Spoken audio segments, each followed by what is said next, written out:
Welcome to Wealthing Talks. I am your host, Alicia Castillo Holley, bringing you real-life conversations from Silicon Valley or somewhere around the world. We will talk about disruptors, angel investments, venture capital, and of course, family offices. Join me along with my children, their families, friends, disruptors, and investors as we explore the fascinating world of creating wealth in a completely different and authentic way.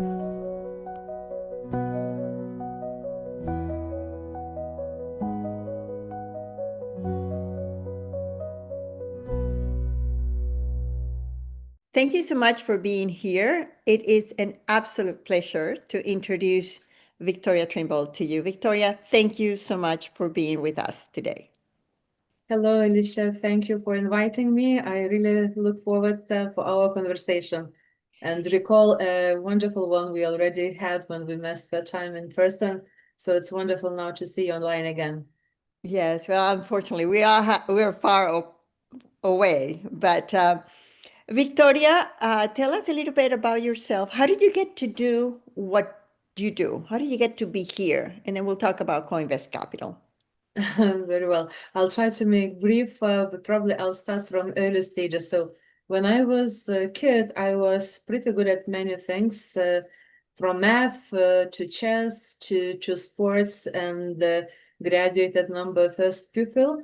And in my last year of the high school, in fact, I wanted to study psychology, and I was preparing for that thoroughly, and read all the high school university textbooks available, probably found the answers, and ended up studying business administration, even though if you would read my diploma, it would say economist in industrial management. But my generation was the first independence generation. And basically, we were studying from the same textbooks with our university professors, and we had a certain advantage, the ones who knew English language. So we had quite a lot of flexibility, freedom, or necessity to choose the topics of our course paperwork, what we do. And I was very much curious in service economy, in advertising, in industry, service industry as such. Even though, again, when I entered the university, I thought that I will be studying culture management. In the contemporary terms, I think I wanted to be a producer, although all my circle, they thought that I should be a mathematician. Nevertheless, I was in the middle of my university studies in the third year, and I was invited for an interview in the first investment bank. At that time, I was exactly 8 months and a half pregnant. So I got my job 2 weeks before my first daughter was born. And you can imagine what that means. I was very pregnant, literally, and I was working in a male-dominated finance industry all the time. So 30 years ago, I had computer at home, so I had hybrid work setup. My first job was to list companies on the stock exchange. I would go to the office only twice, first to meet the client, then to bring prospectus to commission. My baby daughter, I was sitting on one hand, prospectus on another hand. If I need, I would carry, the baby stroller, the kind of old big one, through the staircase. There was no lift, there was no car, public transport. So basically, I was just multitasking as mothers do. And my own professional background is primarily mergers and acquisitions. I was involved on sell side or buy side in all major privatizations in the Baltics.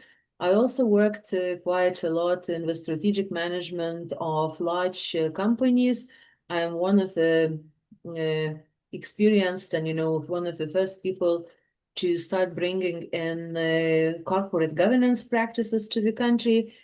And basically, just before I joined and started managing Coinvest Capital, for 3 years, I was independent board member at ILTE. It was called Invegaven, which is the National Development Bank. And all in Lithuania. Well, that was in Lithuania, but if you look into like my previous involvement, so I had operational experience in the Baltic countries and also 6 years in Belarus during the time when Lukashenko was flirting with the West. So I was leading perhaps the first like normal FDA M&A transaction when I sold to Carlsberg controlling stake in Alivaria, private brewery. Well, that was quite unique experience with very unique laws and little logic behind it, but we still had to bring, the normal practices. Also from the earlier years, I worked a lot on international environment in a sense that when you do mergers and acquisitions, especially early stage privatization, primarily all your clients, all your partners are from abroad, and also later from my first job at Suprema Investment Bank, I moved to Baltic American Enterprise Fund, and that was a series of enterprise funds established by Clinton administration, basically in each country which was formerly occupied by Russia or, had this social kind of regime in power. So basically, English and international environment is from the early days of my professional experience. Also, for 1 year, I was invited to work as advisor to the Minister of Economy back in 2000 when we had the quite major crisis in the government. So that also was very interesting experience, which gave me kind of the way when I look into my professional background, I have been in different, behind different parts of the table, from small business, from large corporate, a little bit from the government. So, and also like M&A from advisory right now from VC perspective. So those different experiences, they help me to understand, to put myself in the shoes of the other side and to understand how decisions are being taken. As I like to joke, it's not usually the title. It's usually, some networks under the titles, which you have to understand if you really want to advance, with your project or idea. And again, working in M&A from early professional career, this is quite a unique industry where you get exposure to major CEOs, shareholders of major company, and you get acquainted with so many different business models. And that is, some extra universities in addition to your like primary degree. So at the same time, it's very interesting. It never gets bored. And now when I, again, look back into my original idea about culture management or producing, probably have, part of that realized in my current professional activity, but like from another perspective, from another angle, because investment, I wouldn't say this is like a science with very well-defined formulas. It's a lot of art. It's a lot of psychology also, especially as you invest in early stage. Mm-hmm.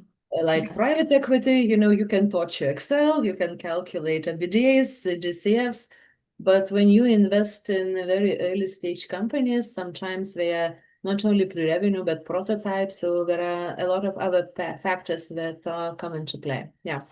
So long and short answer. What a fascinating story, and how privileged we are to listen to that from somebody who lived that, being where I am now, which is in Silicon Valley. So tell us a little bit about what do you do now at Coinvest Capital, and I'm very interested in knowing how the idea came to be as well. But tell us what you do there, what does Coinvest Capital do, and then tell us how did that happen? Thank you for the question. So on one hand, you can say that Coinvest Capital is a generalist venture capital fund. So in the majority of the aspects, we operate as if any other VC would operate. However, we have several, distinct features. So I'll start from like the business distinction. So first of all, we are evergreen, and I say that we have patient capital. When we make investment or exit decisions, the clock is not ticking behind our backs. So that's why we see ourselves very well positioned for R&D intensive industries like life sciences or defense, dual use. We are one of the few in the region who can actually do single use defense, not just dual use. So this evergreen patient capital is important. And for example, if you look into the first Lithuanian unicorn, Vinted, they became profitable only after 17 years. So it takes time to really build a company from scratch. Another thing is that we are generalists. So on one hand, you could say you can't really like build very, very narrow niche in-depth, competences, but as the name says, we always co-invest. So we always partner with other experts. We involve industry experts when we make decisions, when we try to assess, specific industries. And also at the same time, we are trying to put our portfolio according, different verticals. Now, what makes us quite unique is also the source of our capital. So we are investing, we have a single LP and we have a single GP, like limited partner and general partner, or shareholder of the management company. And this is Elite National Development Bank. So we invest technically public funds of Lithuanian state and also of European, Union. But the way the fund is structured, it is structured as a separate legal entity. Well, several entities for that matter, as if, any fund would be. And we are separated in a sense that we have independent investment committee, which takes formal investment decisions to invest, to exit. So we basically have capital allocated to our management team. We manage that capital, but we basically have single LP, and we are like an instrument. We are VC arm of the National Development Bank. So if the government wants to implement certain, policies and facilitating startups, through us, through our holding company, Elite, we can inject sources in a bit, faster procedure. Because in all other cases where our LP is acting as anchor LP, and we are in each and every basically other VC fund, we would need to run like a beauty contest for general partner teams when we need to attract, private capital and so on and so forth. So we are kind of an instrument to make an impact, faster. Now, as the name says, we always co-invest. So there are always private partners going with us together. We don't collect money into the fund, but co-investors go directly into the cap table with us. I'm like leaving the most lucrative and interesting, parts to the end of this brief intro. So we have two investment models. One is pari passu. We simply invest at the same terms as other investors. One partner is enough, and we cannot exceed half of the round. What is lucrative is so-called profit sharing incentive, which is, to my knowledge, unique in the world. Under this arrangement, we also co-invest with partners. We can take up to 75% versus accredited private investors, and we need a minimum of 3 of such investors. And then when we make this pool, and when we invest, in case we have a successful exit, our returns are capped, 4% for university spin-offs, 8% for regular startups, and we transfer surplus to private investors. Now, when I started running this fund, one of the key pillars of my strategy was to make the fund more known, to bring in more international investors, and everybody was reacting like, this is too good to be true, this is a scam. So now I emphasize the source of our capital, saying that we are sovereign investors, and we are so generous because we were designed to facilitate early stage investments. Now, if you look into Lithuanian ecosystem, on one hand, it's really rapidly growing. Over the last 10 years, the value of our ecosystem grew 39 times. During the last 5 years, Lithuania was #1 fastest growing ecosystem in Central and Eastern Europe. But still, the numbers per capita are very small. And at the same time, our society overall needs to build their financial competences, financial literacy, because at the moment we have record deposits in the banking system that are sitting, cash is sitting in the current accounts or term deposits, and that they are not earning a lot. So I'm not, advocating all that money to go into the startup, because this is a high risk asset class, but this is a very interesting and very meaningful asset class. So, by giving this generous incentive, we encourage more people to begin. I'm also a board member at Lithuanian Business Angel Network. So we are organizing business angel schools. And what we do also, when we select a cohort of people, some or most of them are like first-time investors, some are maybe more experienced. So they, as cohort, go through the same set of training. They screen 6 to 7 potential startups, and instead of graduation exam, they select one investment to make together. The minimum ticket is not a big one; it's 2,500, euros for investment. So this is something that everyone can basically afford to try. And of course, later, of course, they need to build the portfolio, they need to have diversification. But this is another form how we try to encourage private investment. And this scheme is not just a nice story to be told. Our first exit is also the landmark exit. We invested 1 million in Interaction. This was app for online conference translations, interpretations with your own phone and equipment. We exited after 1.5 years at 9 times. So that by itself Wow. is a very nice exit. However, because of this arrangement, we kept at that time the cap was 6% per year, and we transferred surplus to private investors, and we enhanced their returns from 9 times to 34 times. So of course, Wow. after this story became, a success story, you could see that the number of new business angels also started growing. Ecosystem started, got some, how to say, oxygen or rocket fuel to grow, and we still see the space, the place to do that.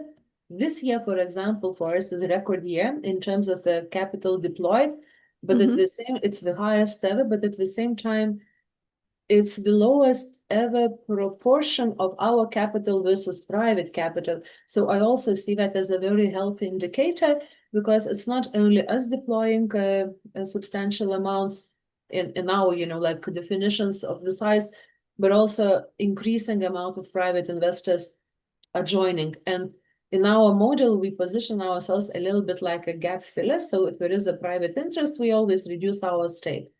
But we act as a kind of center of competences. We have by now 49 companies in our portfolio. So of course we have a lot of lessons learned, and we improve, we add something, we share those experiences with every deal, every investment. And the fund was designed 8 years ago by the product team at Tilta. Inga Beliūnienė is one of the key persons behind it. So I am managing the fund for 2.5 years. Basically, all of our team has renewed naturally, and so we're bringing new added features to the fund. So for 2 years in a row, we became number 1 by deal count in Lithuania. This is Dealroom data. Last year, Pitchbook mentioned that we became number 3 in Central Eastern Europe. And, this year Sifted even listed us number 7 or 6 in all Europe. So we are kind of active. But again, I have another joke.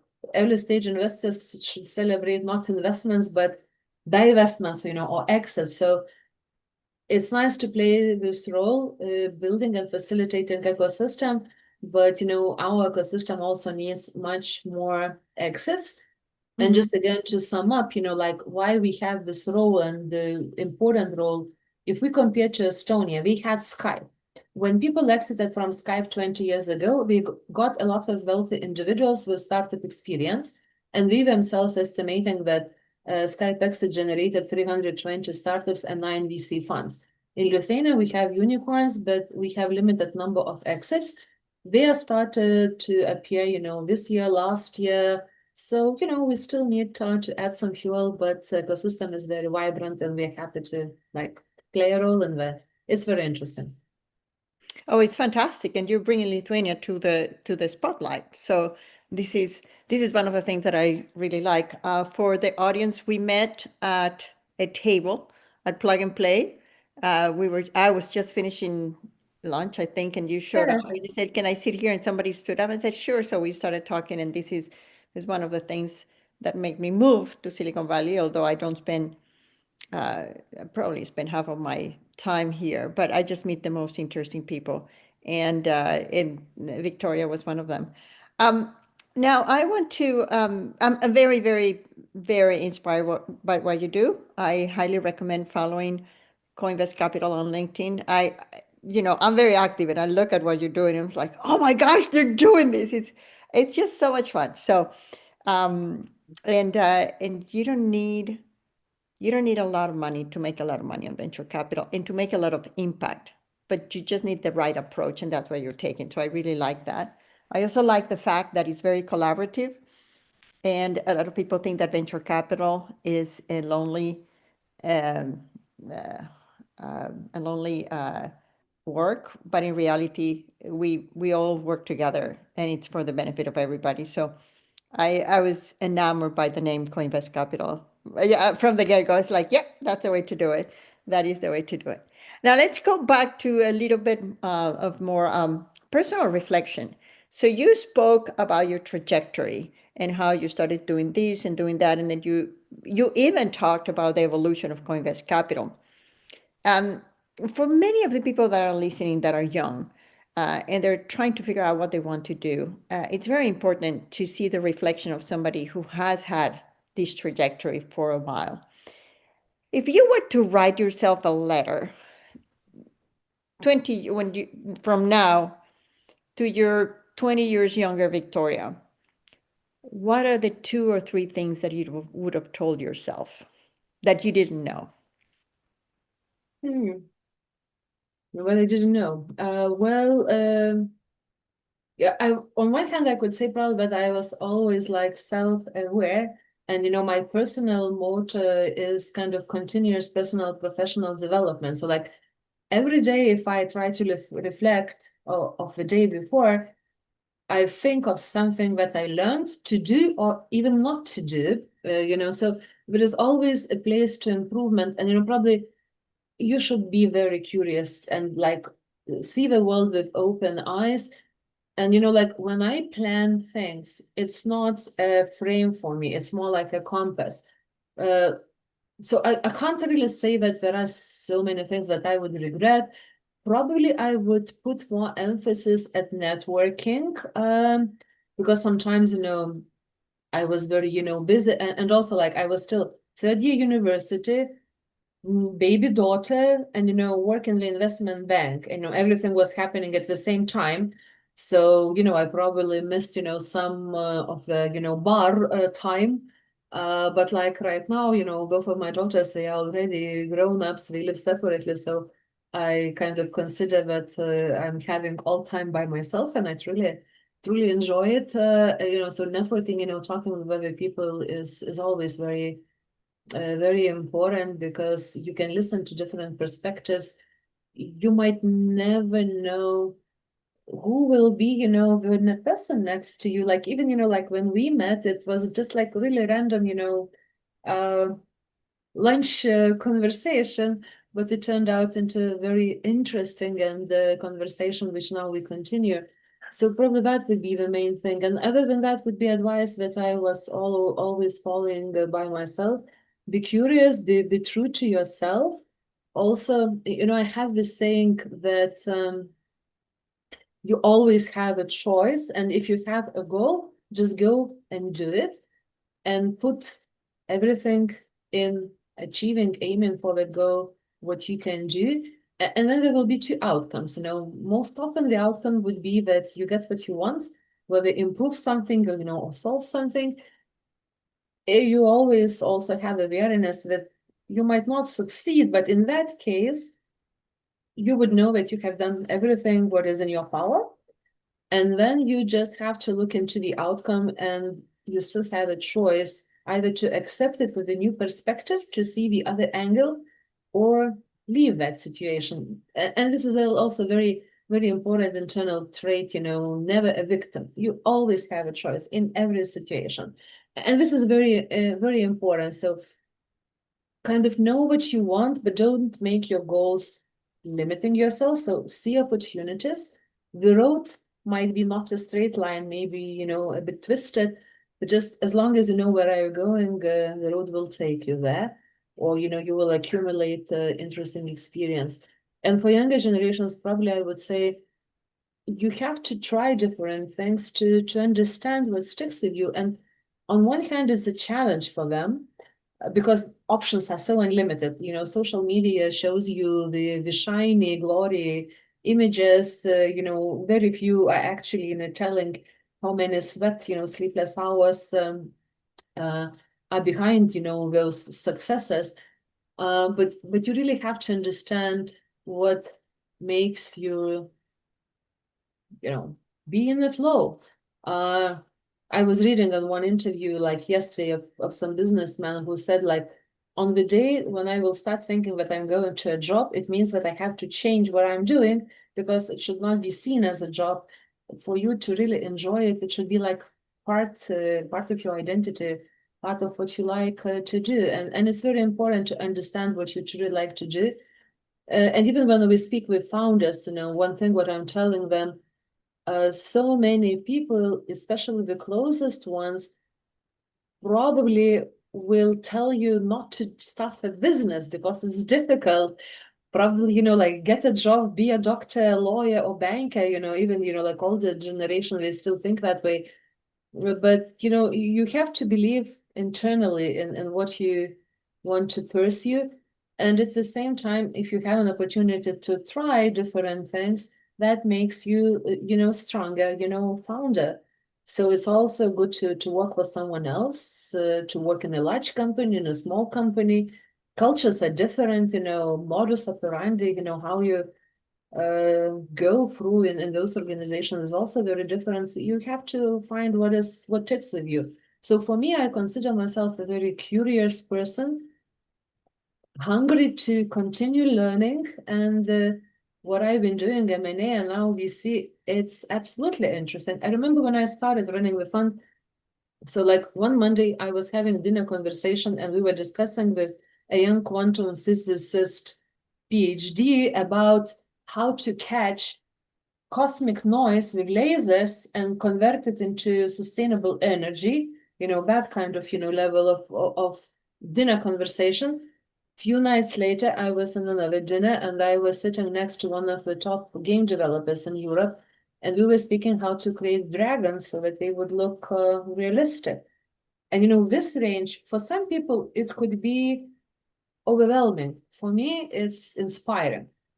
So every person needs to understand, and when we look into the founders, we're trying to find complementary skill set, the temper, the internal team dynamics, who is the natural leader, who is listener, who is the doer, who is the troublemaker, who is, encourager, because it's comfortable and easy to surround yourself with like-minded people who will pat you on your back, and you need that kind of support network.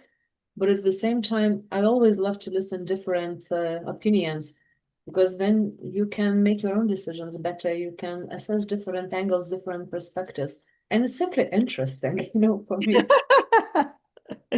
Oh, that is, in today's world of AI, just to listen to differences of opinions is so important, because AI Totally. gives you sand authority. So you have an authority or bubble authority. It doesn't mean anything. You look at anything and it would tell you what you want to hear. So I find it very boring myself. It's reassuring me something that I already know. So, I don't grow by what I know. I grow by what I don't know. That's what makes my life interesting.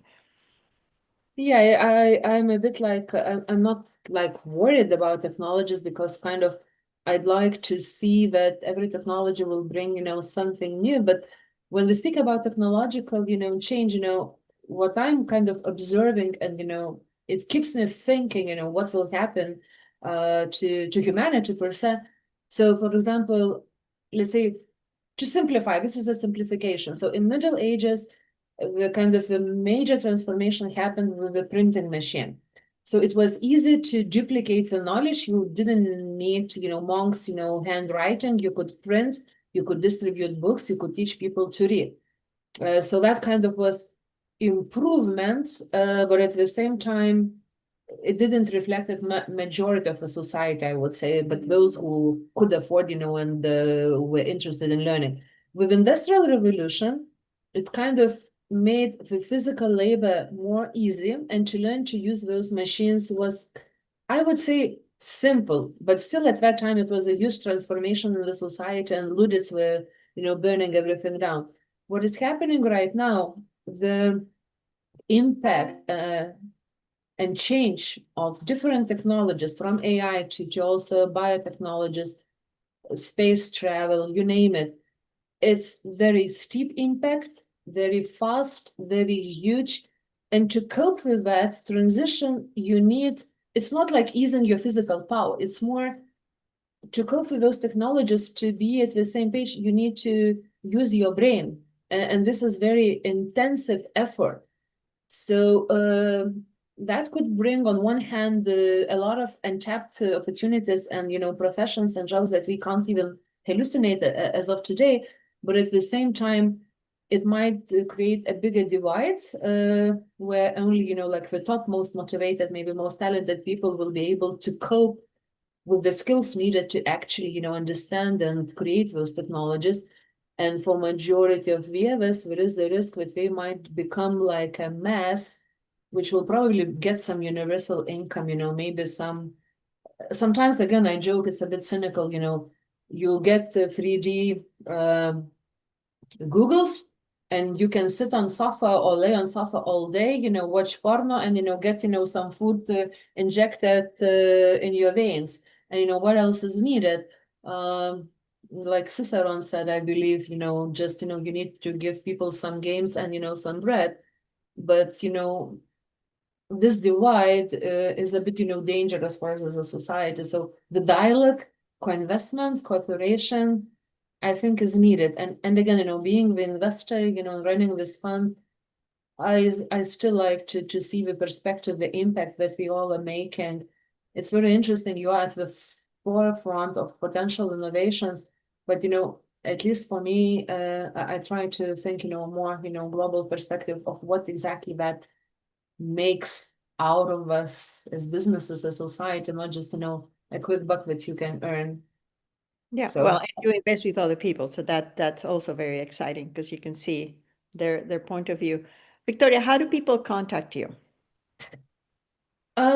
Well, as we can co-invest, so we are, I would say, not actively scouting ourselves, but also not like sitting and waiting for the deals to come. So the best way to approach us is to submit the pitch deck through our coinvest capital website. So it's coinvest.lt, LT for Lithuania. And just, one thing is that our mandate limits us that we can only invest in European startups that bring value for Lithuania. So our name is already in some, lists of investors that circulate on LinkedIn. You probably see it every day. So sometimes we receive a lot of like cold approaches or mass mailing, which doesn't, is not relevant. So like really we would expect startups to look at what we do and apply only if we theoretically fit. Now, European startup is easy. You have to be registered in European, country. Value for Lithuania, as I mentioned, we invest public money of Lithuanian state and European state. So we don't have like very clearly defined criteria, like create one job places or two jobs, pay those taxes. But, I see that as a kind of also like mission and identity. It should not be faked. It's not a checkbox. So we look in every case individual and should be some tangible business relation with Lithuania. And we have recently invested like in a German startup, which creates, space technologies, rare materials in zero gravity. We invested recently in Spanish company. We'll announce the deal, shortly. So we have started, going outside of Lithuania. Previously, we were limited only to Lithuanian startups. So this change happened at the end of last year. We also have this year, several months already, a very inspiring international investment committee.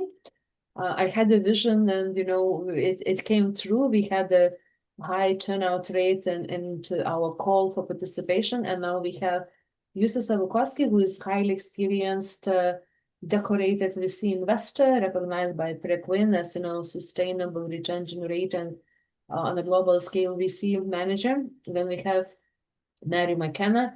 She is one of the top European business angels, UK and Ireland angels. She's also very vocal and very supporting women entrepreneurship. And we also have Eimantas Narkūnas. He is co-founder of MailerLite, the company which is so far the largest bootstrapped startup exit.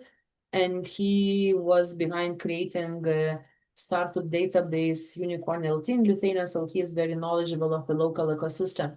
So we have now excellent perspectives and, in-depth conversation in our investment committee, and their international experience helps us to assess international deal flow. But at the same time, we always partner, and in that respect, if we would invest outside Lithuania, we would seek to have co-investors from the local market that we would know from some maybe prior joint investment company, because we need local expertise for due diligence and for market knowledge. Again, we invest at very, very early stage. So when we assess startups, it's very important for us to do what I call kind of, character due diligence. I would say at that early stage, where majority of our investments are, maybe even up to 70% is the founders, who they are, how they are they able to work together, are they resilient, because it's very difficult to run a startup. So you really have to have the stamina and gut, grit, not gut, grit, but gut doesn't hurt as well. Yeah, both works together. Viktorija, thank you so much for joining us. It has been a pleasure. I haven't been to Lithuania in probably 10 years.